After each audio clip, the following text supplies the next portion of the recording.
So today was an incredibly special day for me. I got to interview the amazing and inspiring Sue Meyer from the Homeopathy for Mommies podcast.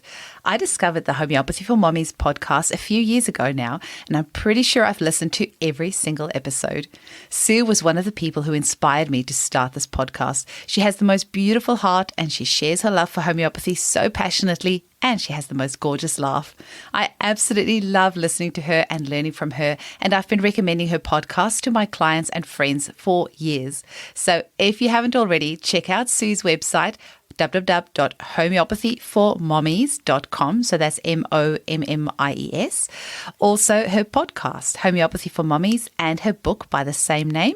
And she also has a membership and online training courses for those who really want to take their home prescribing to the next level. I know you're going to love this episode as much as I do. Thanks for listening.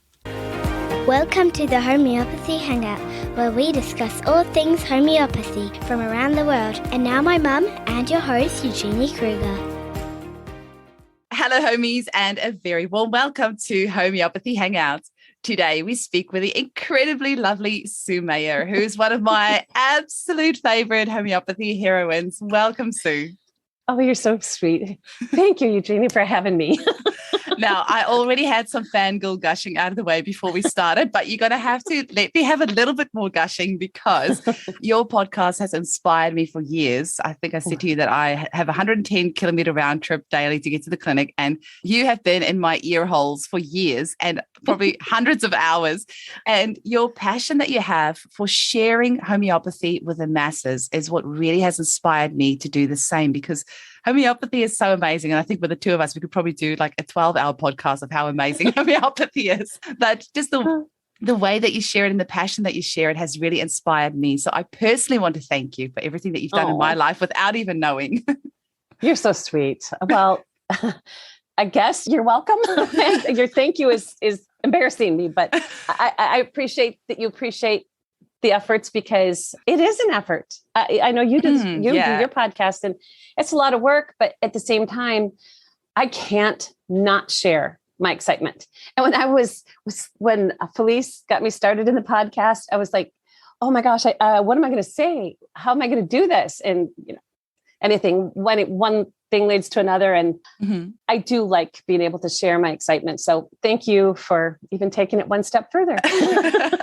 Well, the other reason why you're my hero is I have two children, a 10-year-old boy, 7-year-old daughter, and I homeschooled them for 2 years. Now, that pretty much did my head in. I don't know how you have 11 children and about to have 41 grandchildren, and you homeschooled all 11 of your children. How on earth are you still alive? In all fairness, I didn't know homeschooling was legal. Okay. I really didn't. And I had some neighbors that told me about it. And I'm like, oh my gosh, aren't you scared you're going to get arrested?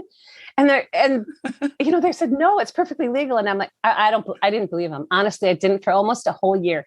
Then I happened to meet this Catholic gal, and she said she homeschooled. And I'm like, so my neighbors are telling the truth. It's legal. And so anyway, of course, there was no computers back then and, anything like that. And so I started looking into it, and my husband was really, really reluctant, but I was so excited. I just went forward. And when I started homeschooling, I actually pulled 6 kids out of school. My oldest son was already 16, and then 15, 14 on down. And so the youngest child that I started homeschooling was actually going into 2nd grade. So I already had 4 kids that knew how to read, 5 kids that knew how to read of the 6 that I started homeschooling. So I didn't, I spent the whole summer reading books about how to teach each grade. And imagine my surprise when I found out my 2nd grader, my son going into 2nd grade, did not know how to read. I'm like, sure you do. The book says you know how to read. You're going into 2nd grade. He's like, no, I don't. I said, yes, you do, honey. No, I don't, Mom. I said, but you were reading all those petitions that they had for you last year. He goes, Mom, I just memorized them. I'm like, oh my gosh. I didn't know what to do. So I went back and I regrouped and I said, okay, let's just refresh. We'll just talk about the alphabet and its sounds. And he goes, I don't know all my letters either, Mom. Oh my gosh. Yeah, that's the truth. And so that was my experience going into 2nd grade. Is it was like scrambling, he was really smart. The kid ended up putting himself, by the time he went through high school, he spent 11th and 12th grade going post-secondary. So he had a double degree mechanical, electrician and something else. And it was just whatever. He just was so smart. Amazing. He used to get mad at me because I couldn't remember the math lesson from the day before. By the time he was in 8th grade, he's like, Mom, how can you not remember this? We did this yesterday. And I'm like, well, honey, math is not my thing. Story problems are great. But as soon as he got into algebra, I'm like, oh man, got about halfway through the year. And I was like, you need a new teacher.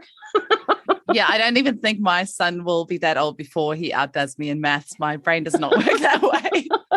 Yeah, that was me. I loved English, but boy, the math, Mm-hmm. So then they started coming out with dive CDs. So they had, he would actually call me in when he's watching his math lesson for the day. Mom, look, a real teacher. Oh, What do you call me, buddy? Chopped liver? So I'm guessing you were living on Sepia. That's what I would do if I had 11 kids in the house.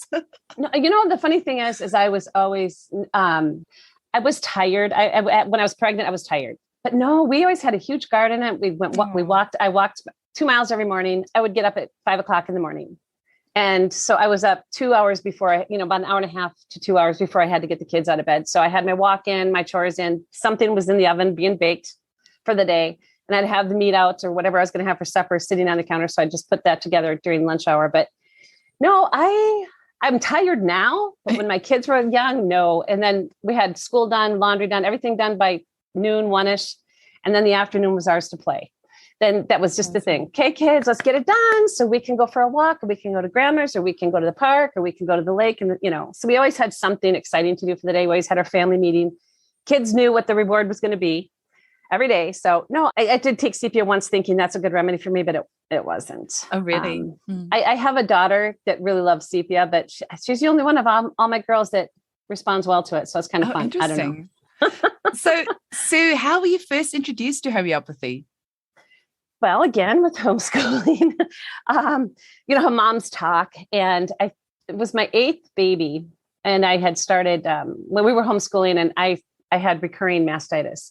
After my 4th baby, I was out playing tennis, because I love to be active. But she was only 4 months old, and I got dehydrated that day. So, mineral loss and everything else. And I ended up with milk fever that night, which was horrible. I mean, I can't even explain it. It's not mastitis. It's where your entire equilibrium just completely goes off. You can't see things straight. Everything was just, it was terrible. Anyway, so after that, it left me with chronic mastitis. And so every pregnancy I would have it again, but it wasn't never really, really bad until my 8th baby. And then I had it every 6 weeks, and I was on a revolving door of antibiotics. And so I had mentioned that to one of the homeschool moms, whatever. And so one day, one of the dads in the homeschool group, he comes up to me. He says, "Hey, Sue, I hear you have mastitis all the time." And I'm like, "Oh, I wanted to die." I'm like, "Yeah, I do." He goes, "Okay, next time you get it," he says, "I want you to take a couple of these little pills." And I'm like, "Okay." I says, "What is it?" And he handed me a little boron tube of Phytaloca. And I looked at it and I'm like, okay, how do I take it? So he showed me how to take it. And I'm like, I just went home, and I didn't realize that he was also a naturopath and a homeopath. He didn't tell me that day. He just handed me some medicine and embarrassed me to death. And I went home, and sure enough, about 3 weeks later, I started getting sick, and I called in my prescription. I went to bed. I told the kids, don't bother mommy, because, just bring me the baby if you need to. And I went to bed waiting for my fever to spike, because my fever will go to 105. Even when I was as an adult, I get really high fevers. So anyway, went to bed, waited and I laid there and like, hey, what's that stuff he gave me? And as it turns out, he ended up being the homeopath that taught me all about homeopathy. Aww. But he, so I went and I said, where's that stuff Jim gave me? And I went and found it. And I looked at it. I couldn't remember how he told me to take it. And I finally figured it out, took a couple pellets, went and laid in bed, waiting for my fever to go up. And it never did. And I'm like, okay, well, that's weird, because I always get a high fever. So I got up, and my husband came home and goes, I thought you were sick. And I said, well, I guess not.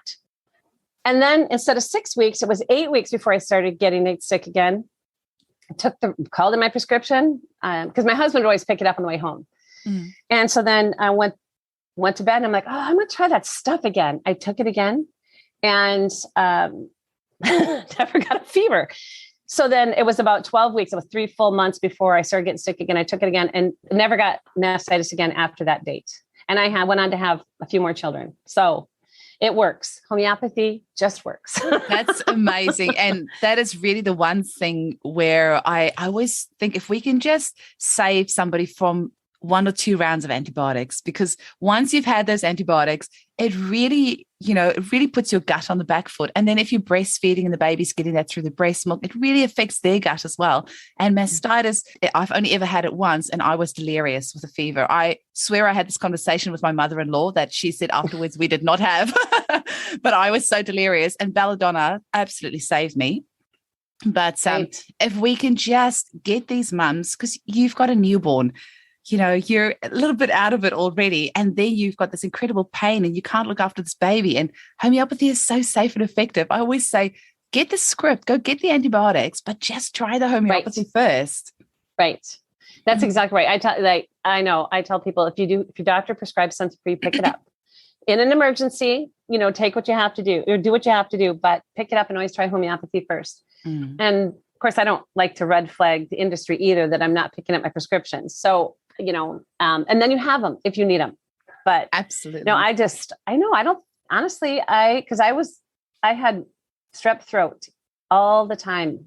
And I was just trying to think. I've never been on antibiotics since then. And I used to be on it at least once a year because of strep throat. Wow. It's just amazing. It's crazy. And he also, that same child ended up with COVID that was so bad last November. We had, I don't know, a lot of family things going on. I lost my brother. But I know if he would have been in favor of homeopathy, he would have been fine. Because 3 days after his funeral, my son came down with it. And I spent 2 weeks with him. And he had a broken back. I know that's, and our family went through so many different emotional things that month. And so he had broken his back. And then my brother passed away, which we're all really, really close with him. So the emotional, hammering that we all went through. And then when he came down with it, he'd never been vaccinated, and he had never been on antibiotics other than what I was on when I was nursing him. And I did nurse him while I was on the antibiotics, because back then I didn't even know I shouldn't do that. But point being, he came through it amazingly well, and he's doing great today. But yeah, it's just, I'm so thankful for homeopathy because, and I will say, I actually called my doctor friend too, because I was taking care of him in his apartment, and I called my doctor friend, and he was extremely helpful as well. So my daughter-in-law was helpful. I had people to call and but it was, anyway, so. I'm so sorry about your brother, Sue. And I think it was all around Christmas time as well. Hey. Yeah. Yeah. But I know. Well, we're not in charge of life, and everyone has to pass. And he was a good guy, but yeah. So I don't know what your thoughts are, but just when you said that about not breastfeeding when you're on antibiotics, I always think it almost feels to me that it doesn't matter what drug the mum is on. I still feel her breast milk is better than anything else out there. I could be wrong, but I don't know. What are your thoughts on that? Just while we're on the topic. Well, okay. So like we were dairy farmers as well. So if we had cattle on antibiotics or anything else, we always dumped the milk just because. But the thing is I do believe the blood-brain barrier, as well as mammary glands, the body is intrinsically smart. And so the body will screen bad things and try and not send it through the mother's milk for the most part. But we don't know exactly what drugs are going to be able to sneak by that, and I do believe antibiotics are one that will sneak by. It's not a direct give to the baby. They're probably getting residual, but at the same time, I think it's going to be in really, really, really low doses unless you have goat's milk on hand or another mother's milk or yours frozen. I do think it's better to just continue nursing because of the emotional trauma too, to wean the child that way. But it is nice to have frozen milk or goat's milk. Yeah, absolutely. If you've got any of those options or a good friend that can, wet nurse as well, that would, definitely preferable. Exactly. So Sue, you were just saying you're about to have your 41st, 41, like 41 grandchild about to be born. I'm guessing you use homeopathy quite a bit in your family. Can you maybe tell us about some times when you've used homeopathy in your family? Well, actually, every day. I mean, I don't think a day goes by, but when someone doesn't stop here and pick up a remedy at the store or my house. And Yes, I got to tell you this, Eugenie. This is really, really cool because last year I asked my granddaughters, well, Paola Brown is the one that inspired me to do this because she did this children's curriculum. And so on our members group, I was doing like the storytelling, and then we would talk about the remedies. And I had a small group of children from our members corner that we got together for, I think it was every week for like 9 weeks and went through Paola's book, which was so, so fun. And so, and there was a few of my granddaughters in that class. Well, I realized how much fun it was just to spend curriculum time with the granddaughters. I'd love to do something with my grandsons as well, but I don't think I could entertain them. They're going to be too high energy. But the granddaughters, I asked them, see, girls, would you guys like to get together and talk about homeopathy more often? And they're like, sure. So we started kind of getting together and discussing homeopathy just out of my first book. And then when I came back from Florida, I told them, I says, how would you guys like to learn cranial sacral? And they're like, okay. So what we do now is we get together and we talk about a homeopathic remedy every Wednesday, and they have to come and have, something to say about the remedy. And I choose it ahead of time or they choose it. And then we do hands-on cranial sacral myofascial unwinding, body balancing, and they are getting so good. Yesterday, we had 5, massage tables set up, and everyone was working on a sibling or a cousin. And these are girls that are 8 years old up to, well, my 17-year-old granddaughter's in the class too, but she's been working. So it just goes up the 13-year-olds, 8 to 13-year-olds. And oh my gosh, we're having so much fun and they're getting so smart. So my one granddaughter, she came in, she had this one story. She said, Grandma, that remedy we talked about last week? Oh my goodness, I got to use it. She was telling on and on about the story. And she's 10. I think that little girl's so fun. I just love it. And I was telling my daughter, I says, I think I'm just going to go to teaching kids because they're so fun and they're so excited about it. I completely agree. Like I said, my kid is a 10 and 8 and 7. I've only got 2 kids. I can't even remember the second one's age. So they are so in tune with homeopathy, I think, because as children, they're so much more in tune with nature and, magic and things like that. So they love learning about homeopathy as well. But I just also have to say, I've had Paola on the podcast, and when I saw you two are having that retreat in Texas, I was so jealous. And if you ever have another one and all this COVID stuff is gone, I will so be there because I'm sure it was incredible fun. It was fun. It really was. And she did a great job. I was really, really impressed. And of course, in Texas, you can have everything outside, and we didn't even have bugs. It was cold the night we were there, though. I will say that. But the next day it was beastly hot again. Yeah, it looks amazing. I was following her on Facebook and Instagram and everywhere, and I saw the photos. I was like, oh, it looks so fun. And she's another, homeschool mum that just completely blows my mind. But so Sue, what sort of things do you use homeopathy for in your house? Oh, everything. Yeah. Well, tonight, even my daughter's like, Mom, look, we have 3 dogs. One's a puppy, but she says, she's dragging herself. And I says, well, it could be a plugged gland, or you need to. So we use remedies to deworm, the animals. And being a puppy, you should do it, more often. But stuff like with that, let's see here. I'm just trying to think. So just this week alone, we've used homeopathy. Just the most bizarre things have gone on. And I'm like, I can't even remember any of them right now because I did use pituitary this week as well. There's a lot of people that can't sleep.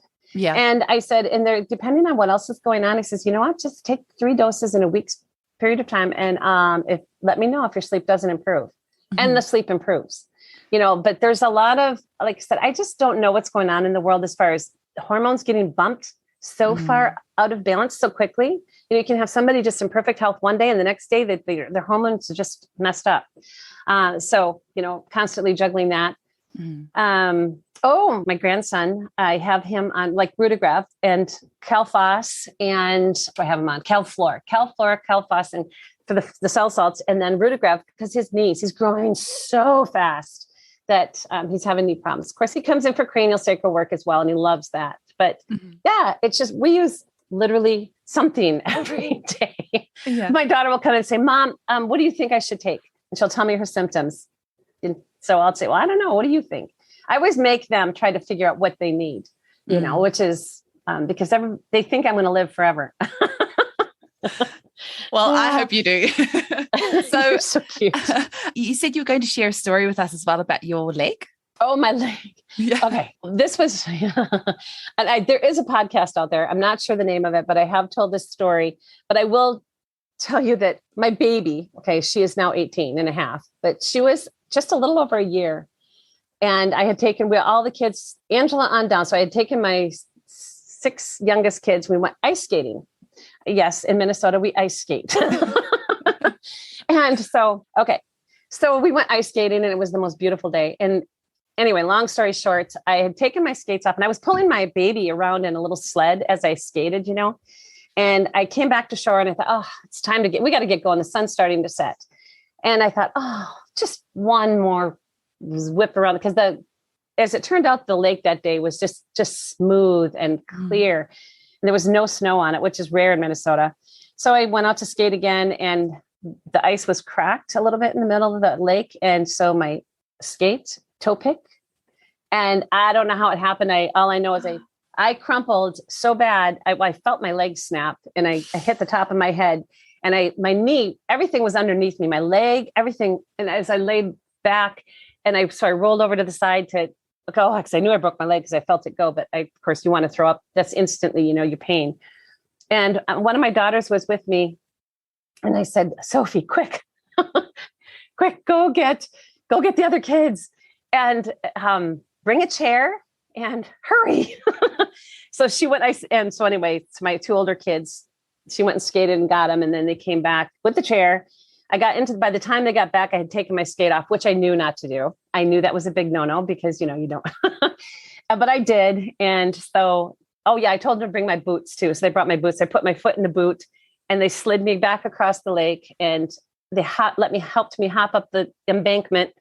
Of course, nobody could drive yet because they were like 12 and under. And so I drove with my left foot home.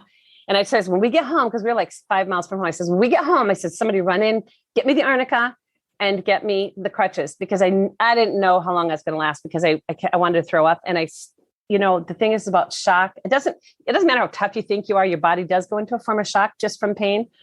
And so anyway, they brought me the arnica and they took a dose and I just sat there until I started feeling better. Then the nausea went away and I so then I got in the house and I told my husband what happened. He's like, you what? You broke your leg? I said, yeah, honey, I think you better take me in.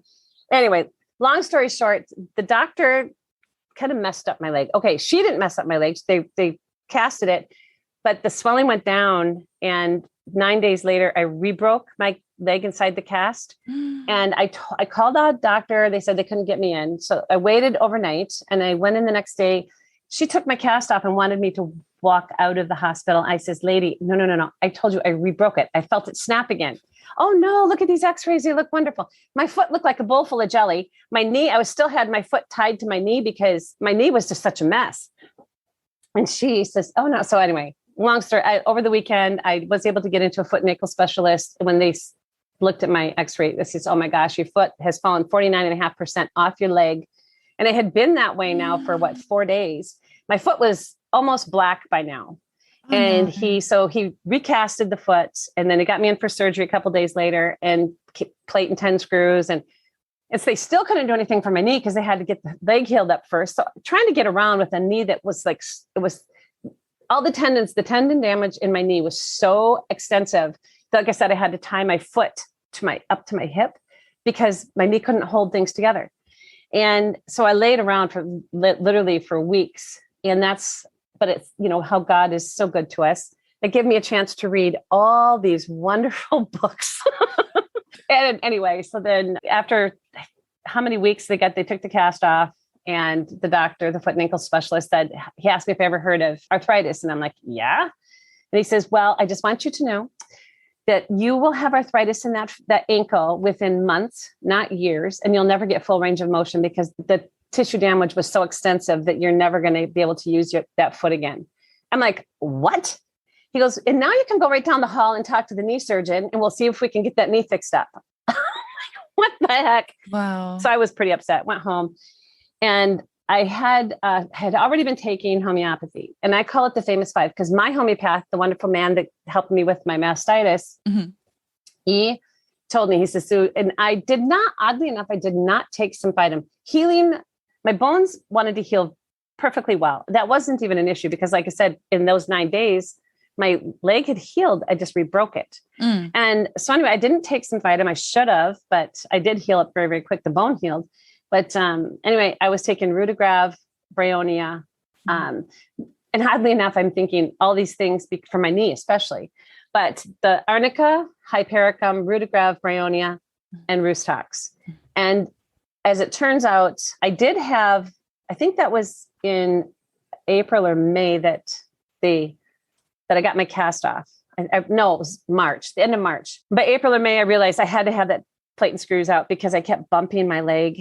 And so I had that out that fall, but I never did have to have knee surgery. I did go to physical therapy. I did end up going to acupuncture for a couple of treatments because I got so far in the healing that I felt like I wasn't, I said to my husband, I said, I'm not getting better now. I said, I still couldn't pedal my foot. I couldn't use that foot to drive because it was like dead. It was like a club foot.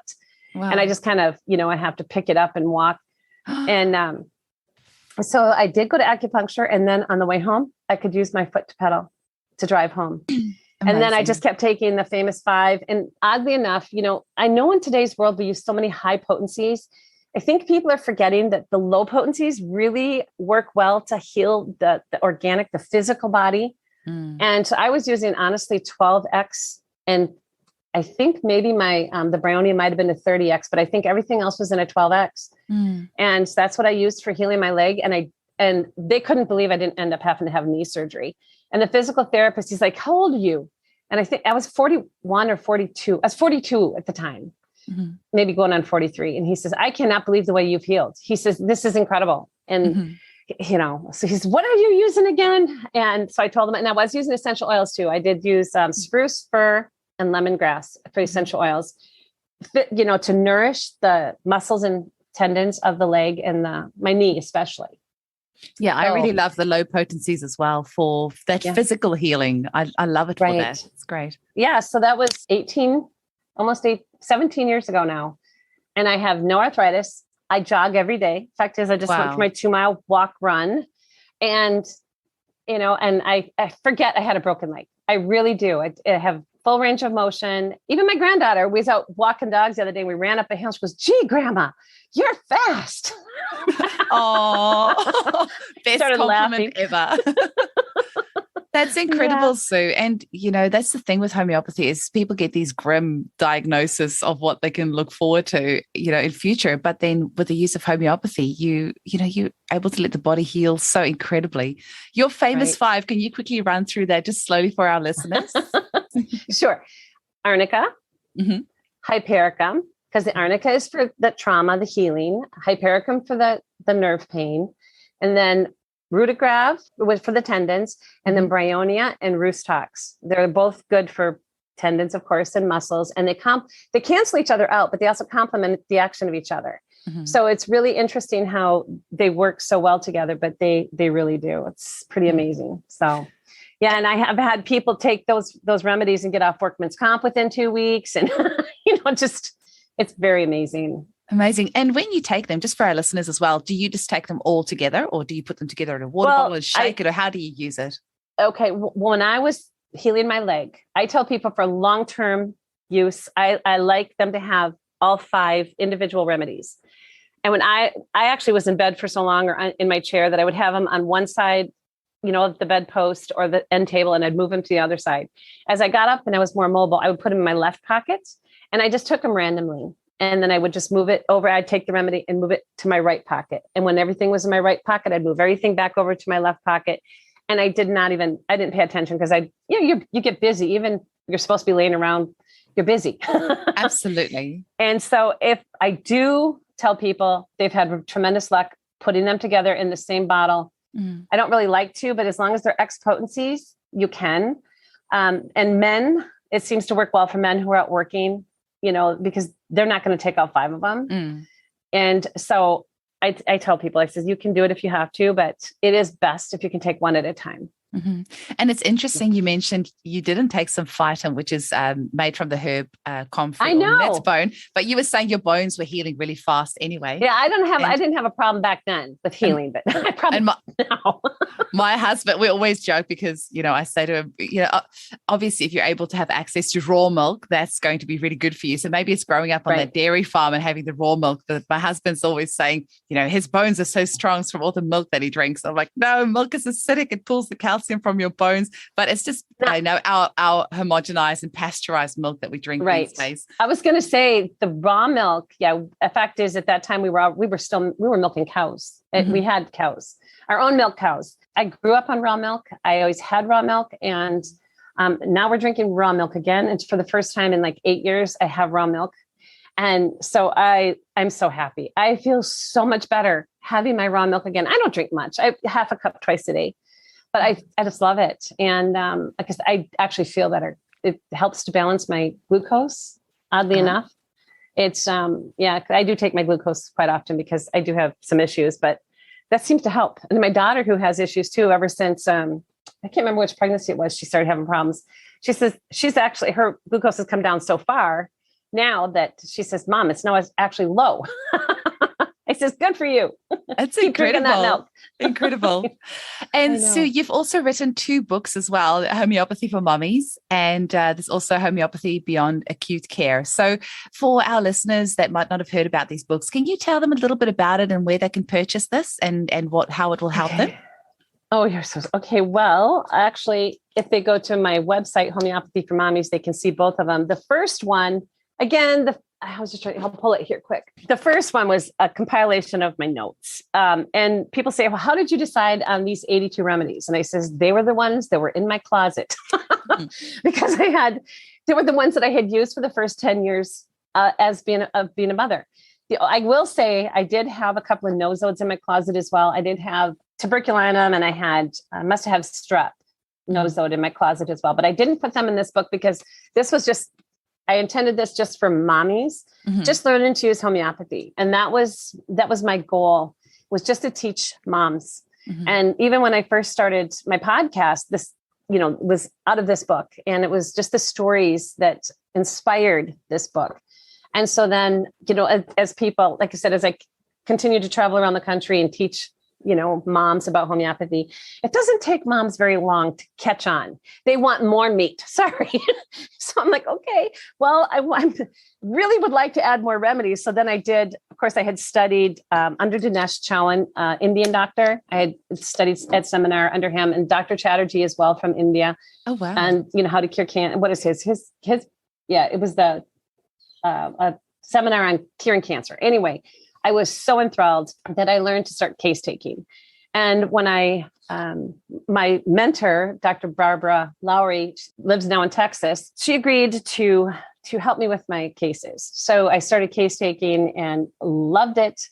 And anyway, so I didn't intend to get certified at that point. I just wanted to learn to case take so I could do chronic care. And then, of course, I met Paula Brown, and she's like, Sue, you have to get certified because I wanted you to speak in Texas and they won't let you because you're not certified.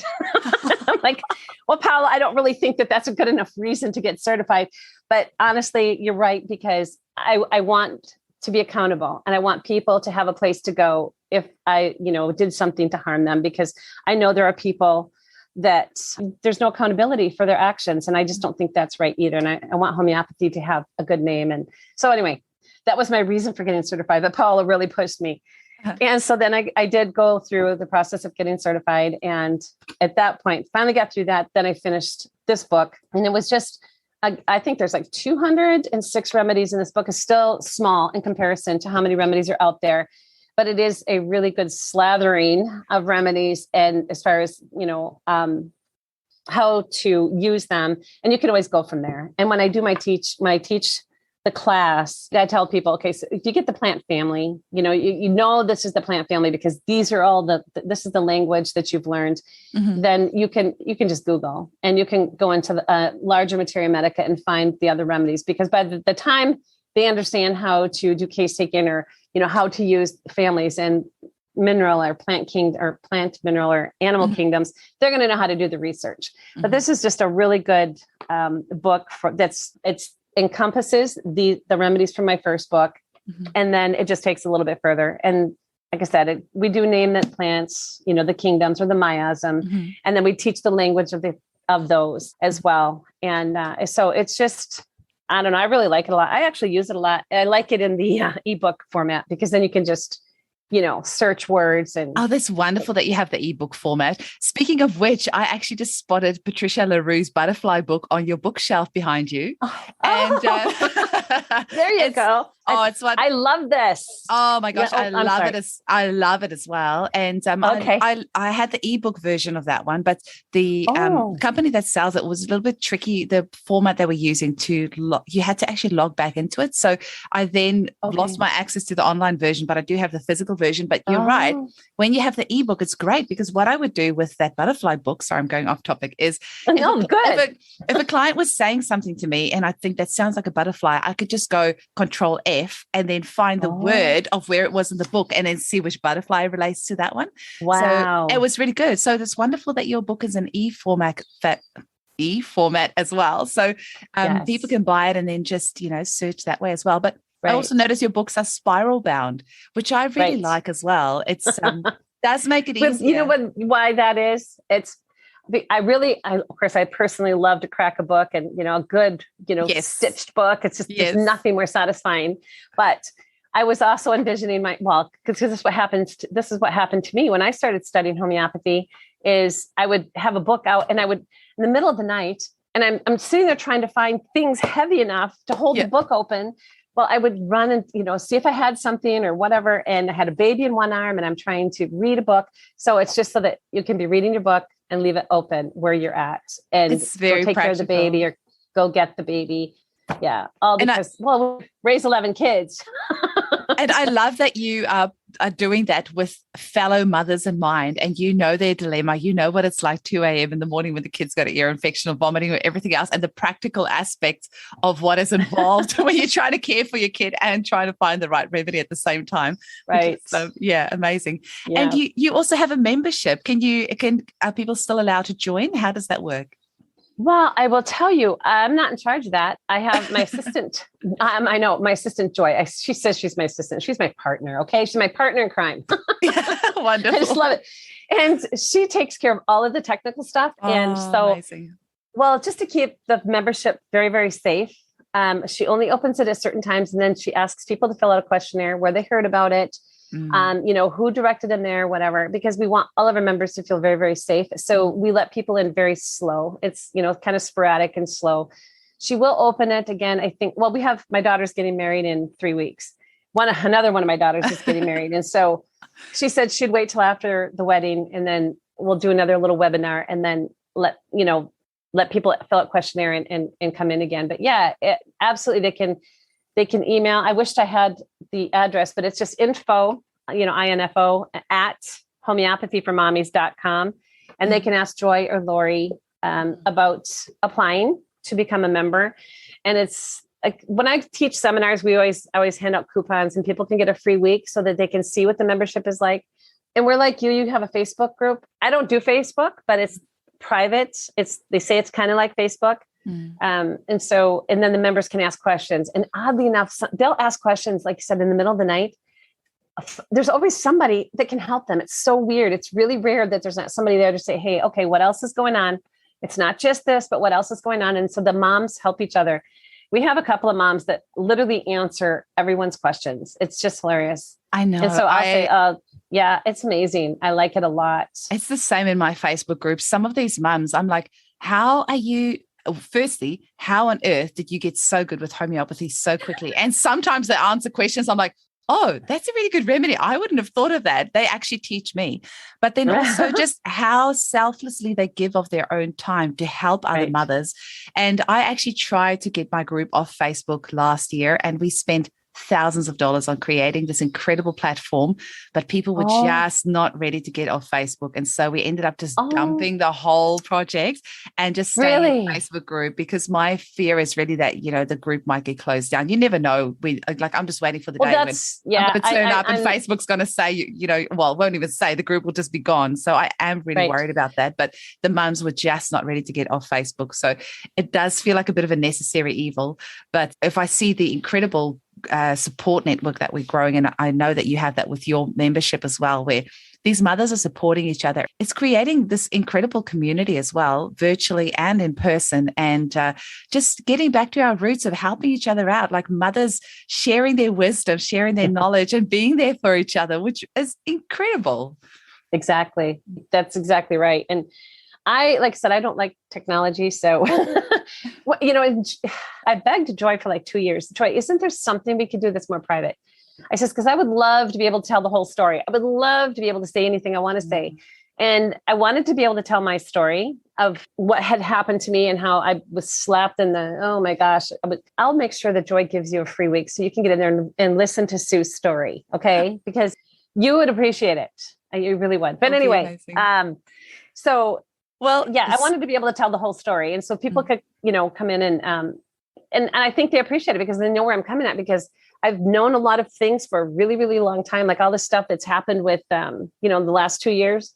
That was no surprise to me, because 25 years ago, I got a really strong glimpse of what was already happening. Anyway, I won't go into it, but I've known for a really long time, you know, what could happen.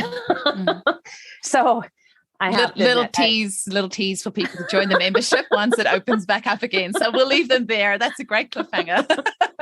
There you go. So Sue, what is your final message that you want to share with our listeners? What is the message that you want to get across about homeopathy? Oh, you're going to make me cry. The greatest gift that we've been given is to have people like Eugenie, I guess myself, and so many other homeopaths out there that, like I said, are happy to try and get the message out, happy to share our lives and the things that we know. But it's a grace that we've been given, and we've responded to that grace. And everyone that's listening to us is also responding to the grace that they have been led into homeopathy and natural, you know, herbs or oils and remedies. And I think the most important thing for all us to realize is that it is a gift. And we need to be thankful for that gift. We need to embrace that gift and try to protect that gift as much as we can. And like I said, continue to help each other and help each other grow, and we'll hold each other up. And I really think that no matter what happens, we're going to get through all the ugly. I really believe we will. It's not going to be easy, but we'll get through it. And, you know, and one just little word of mention to you is that maybe on your Facebook group, just have like an address of where they can contact you, so that if some things do good, I'll make sure they know where they can go to, you know, have that safe place again someday. No, because it probably will. Ours is pretty lucky in that actually of the 900 odd mums in there, most of them are in Perth itself. So that's actually been, I think part of why it's been so lovely is that most of us actually, like many of us actually know each other in person. Wow. So that's been really amazing. Great. But once again, you know, all that data is there for, I don't even want to go there, but it's definitely, I think what you've got, the membership of Facebook group, is absolutely the way to go. And like you say, it's a very safe space because people are vetted before they actually go in there, which really does make a huge difference. It makes me I feel happy with it too. And everyone's become so close, you know, like I'm assuming on your Facebook group, they do too, but we all know Facebook's not very private. No.